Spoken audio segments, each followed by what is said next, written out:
Selamat pagi, siang, dan malam untuk teman-teman yang sedang menonton aksi debat ini. Selamat datang kepada para peserta dan audiens pada acara debat hari ini.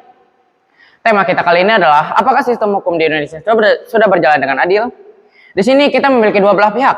Pihak pro yang menyatakan bahwa hukum di Indonesia sudah timpang, dan pihak kontra yang menyatakan bahwa sistem hukum kita sudah berjalan dengan adil. Sebelum kita mulai ke aksi debat ini, kita akan memperkenalkan diri masing-masing.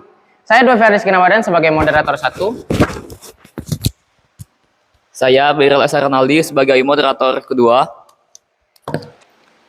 Di sini kami dari tim Pro, saya Rezen Aditya sebagai pembicara 1. Saya Muhammad Aidin sebagai pembicara 2. Kenalkan, kami dari pihak kontra. Saya Muhammad Insan Farizi dari pembicara 1. Saya Daniel Alfarisi sebagai pembicara 2. Setiap pihak akan menyampaikan argumen mereka, dan kami akan membuka ruang untuk interupsi serta tanya jawab. Mari kita mulai dengan pihak pro. Silakan tim pro, waktu Anda 4 menit. Terima kasih moderator. Saya ingin memulai dengan mengatakan bahwa hukum di Indonesia memang timpang. Ketimpangan ini sangat terlihat dalam kasus-kasus besar korupsi dan kejahatan keuangan. Seringkali para pelaku berkerah putih yang merugikan negara miliaran rupiah dihukum dengan sangat ringan, bahkan mendapat fasilitas yang mewah di dalam penjara. Di sisi lain, rakyat kecil yang terlibat dalam kejahatan ringan seperti mencuri karena terdesak kebutuhan ekonomi mendapat hukuman yang jauh lebih berat. Contoh kasus yang mencolok adalah bagaimana pelaku korupsi yang merugikan negara miliaran rupiah hanya dihukum beberapa tahun, bahkan kadang-kadang mendapat remisi.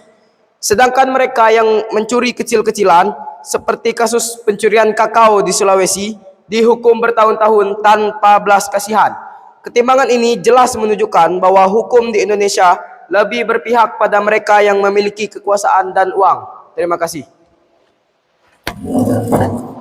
Terima kasih kepada Rezen. Sekarang kita beralih ke pihak kontra.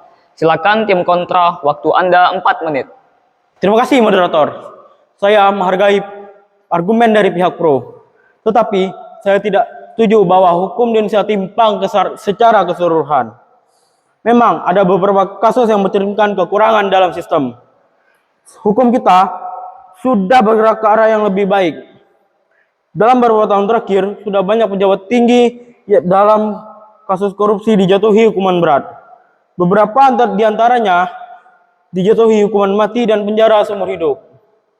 Sebagai contoh, kita bisa melihat bagaimana KPK bekerja tanpa pandang bulu. Banyak pejabat tinggi, politisi, dan pengusaha yang berpengaruh telah ditangkap dan diproses secara hukum. Ini menunjukkan bahwa sistem hukum kita tidak hanya memihak orang-orang kaya dan yang berkuasa. Kita harus menghargai usaha keras lembaga-lembaga ini dalam menegakkan keadilan. Anda mengatakan bahwa KPK bekerja tanpa pandang bulu. Tetapi bukankah seringkali kasus-kasus besar diproses dengan sangat lambat? Banyak pelaku korupsi yang mengulur-ulur waktu dengan cara-cara legal, seperti mengajukan banding berulang kali atau mencari celah hukum. Sementara itu, rakyat kecil yang tak punya akses ke pengacara mahal tidak bisa melakukan hal yang sama. Bagaimana Anda bisa mengatakan bahwa hukum di Indonesia adil? Terima kasih. Saya mengatakan proses hukum yang lambat seringkali disebabkan oleh prosedur yang kompleks dan kebutuhan untuk memastikan bahwa setiap langkah sudah dilakukan sesuai dengan hukum. Tentu ada kekurangan dalam efisiensi, tetapi itu bukan berarti sistem secara keseluruhan timpang. Kita harus memisahkan antara kelemahan teknis dan ketidakadilan sistemik. Di sisi lain, banyak pejabat yang akhirnya divonis berat meskipun prosesnya panjang, dan hal ini menunjukkan bahwa hukum masih dapat ditegakkan dengan adil. Baik, terima kasih Insan atas tanggapannya. Sekarang kita kembali ke pihak pro untuk melanjutkan argumen. Silahkan tim pro, waktu Anda 4 menit. Baik, terima kasih moderator. Saya ingin menekankan lagi bahwa ketimpangan dalam hukum bukan hanya tentang seberapa lambat atau cepat proses hukum berjalan, tapi juga soal siapa yang bisa mengakses keadilan. Kita bisa melihat contoh yang jelas dalam kasus kejahatan narkotika. Orang-orang kecil yang kedapatan memiliki sedikit narkoba langsung dijatuhi hukuman berat. Sedangkan para bandar besar yang sering kali memiliki koneksi politik atau uang lebih banyak mendapatkan perlakuan yang jauh lebih ringan. Ini bukan hanya soal waktu, tapi tentang bagaimana akses keadilan sangat bergantung pada status sosial dan ekonomi. Selain itu, saya ingin menyoroti perbedaan kualitas pengacara. Orang kaya bisa menyewa pengacara terbaik yang tahu celah-celah hukum, sementara masyarakat miskin hanya bisa mengandalkan bantuan hukum yang kualitasnya lebih ringan atau bahkan jauh di bawah standar. Hasilnya orang kaya bisa mendapatkan hukuman yang lebih ringan atau bahkan bebas. Sedangkan masyarakat kecil tak punya pilihan selain menerima hukuman yang berat. Apakah ini adil? Anda mengatakan bahwa pengacara kaya bisa mencari celah hukum untuk membebaskan klien mereka. Tapi, bukankah ini adalah bagian dari hak setiap warga negara untuk mendapat pembelaan yang terbaik? Dan bukankah pemerintah juga sudah menyediakan bantuan hukum gratis bagi mereka yang kurang mampu? Bagaimana Anda bisa mengatakan sistem ini timpang jika semua pihak sudah memiliki akses terhadap pengacara? Terima kasih atas interupsinya. Memang benar bahwa semua warga negara berhak atas pembelaan hukum. Tetapi kenyataannya kualitas pembelaan hukum yang diberikan tidak setara. Bantuan hukum yang diberikan kepada masyarakat miskin seringkali tidak cukup memadai karena jumlah pengacara yang terbatas dan beban kerja yang sangat tinggi. Pengacara yang ditunjuk oleh pemerintah seringkali harus menangani banyak kasus sekaligus, sehingga mereka tidak bisa memberikan perhatian yang sama seperti pengacara swasta yang dibayar mahal. Ini jelas menunjukkan bahwa ada ketimpangan dalam akses keadilan. Terima kasih. Kepada kedua belah pihak. Sekarang kita akan beralih ke pihak kontra untuk melanjutkan argumen mereka.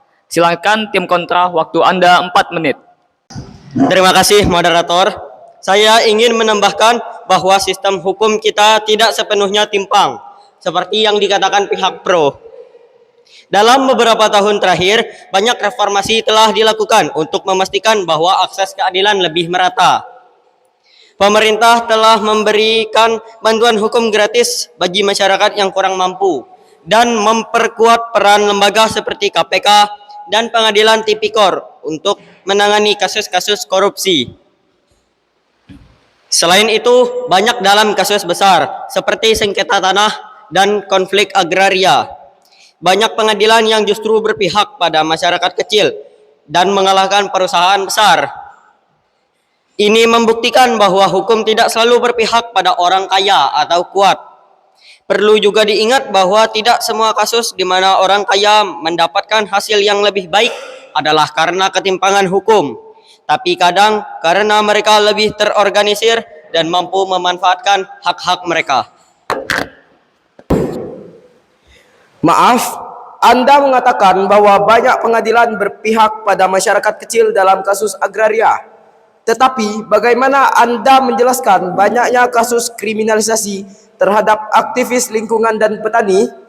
Mereka seringkali dipenjarakan hanya karena mempertahankan tanah mereka dari perusahaan besar. Apakah ini bukan bukti bahwa hukum berpihak pada yang kuat? Terima kasih. Terima kasih atas pertanyaannya. Memang ada kasus-kasus yang mengecewakan dan kita tidak bisa menutup mata terhadap itu. Namun, dalam beberapa tahun terakhir, kita juga melihat bahwa pengadilan lebih sering membatalkan izin-izin tambang yang merusak lingkungan, terutama setelah mendapat tekanan dari masyarakat dan organisasi non-pemerintah. Ini menunjukkan bahwa meskipun ada masalah, hukum tetap bisa berpihak pada keadilan jika ada pengawasan yang kuat dari masyarakat. Baik, terima kasih Dani atas tanggapannya. Sekarang kita masuk ke sesi tanya jawab dan interupsi yang lebih mendalam. Masing-masing pihak diberikan kesempatan untuk mengajukan satu pertanyaan tambahan. Kepada tim yang ingin mengajukan pertanyaan, dipersilakan. Kami ingin mengajukan pertanyaan kepada pihak kontra. Bagaimana Anda bisa mengatakan bahwa sistem hukum kita adil ketika banyak kasus kriminalisasi terhadap rakyat kecil dan aktivis yang memperjuangkan hak-hak mereka? Mengapa hukum sering digunakan oleh pihak yang kuat untuk menindas mereka yang tidak punya kekuasaan? Harap dijawab. Terima kasih. Terima kasih atas pertanyaannya. saya setuju bahwa ada beberapa kasus yang sangat disayangkan, terutama yang melibatkan aktivis dan masyarakat kecil. Namun, ini lebih merupakan cerminan dari individu-individu yang menyalahgunakan kekuasaan daripada sistem hukum secara keseluruhan. Kita harus bisa memisahkan antara pelanggaran oleh oknum dengan kelemahan dalam sistem. Saya percaya bahwa dengan terus memperkuat pengawasan dan penegakan hukum yang lebih transparan, masalah ini bisa diatasi. Terima kasih kepada Insan. Sekarang giliran pihak kontra untuk mengajukan pertanyaan. Kami ingin bertanya kepada pihak pro. Anda banyak berbicara tentang ketimpangan dalam akses keadilan.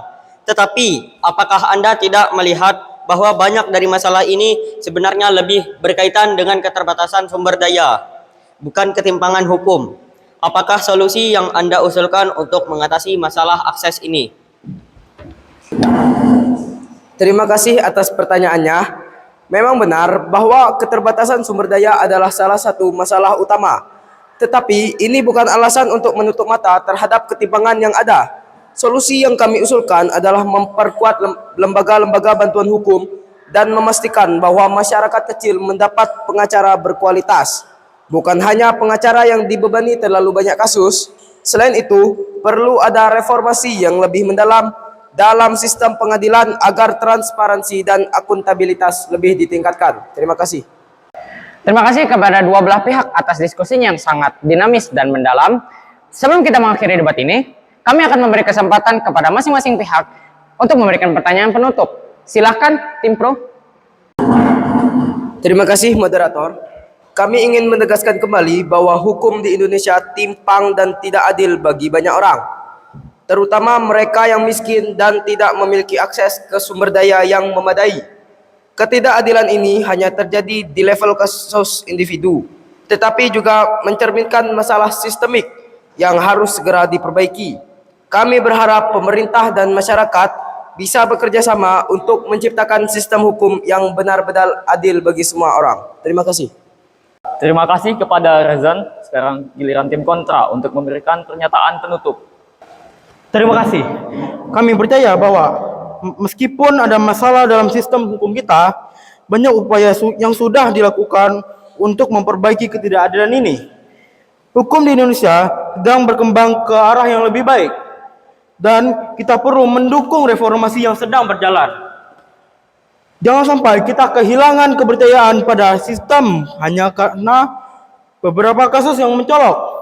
Kita perlu fokus pada solusi dan terus memperkuat hukum yang ada. Terima kasih. Terima kasih kepada kedua belah pihak atas argumen dan tanggapannya. Dengan ini debat kita selesai. Kami berterima kasih kepada kesemua pihak yang telah berpartisipasi dan kepada audiens yang telah menyimak dengan baik. Semoga diskusi ini memberikan wawasan baru dan mendorong perbaikan dalam sistem hukum di Indonesia. Terima kasih dan sampai jumpa di debat berikutnya.